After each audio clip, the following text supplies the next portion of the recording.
নাও নাও, আর চোখ কচলাতে হবে না।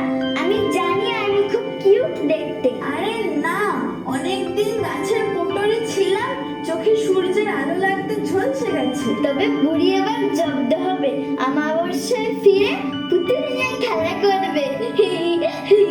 এটা কিন্তু চিটিং হয়ে গেল। ও তাই নাকি? তাড়াতাড়ি বাড়ি চলো, তারপর বাড়ি গিয়ে অনেক ভাবার সময় পাবে চিটিং কয় প্রকার ও কি কি।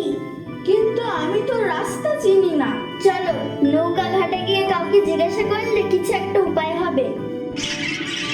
কোথায় বন্ধু, তুমি কোথায় গেলে? আমি জাদুপুরীর গাছের কোটরে ঢুকে গেছি। কি করে হলো? পালাও পালাও, তোমার পেছনে জাদুপুরী, পালাও। আচ্ছা হাদা গোবিন্দ, তুমি একটু তাড়াতাড়ি ছুটতেও পারলে না। তুমি কি চালায়? তা তুমি কি করে গাছের কোটরে ঢুকে গেলে? আরে 2 দিনের মধ্যে বেরিয়ে যাব।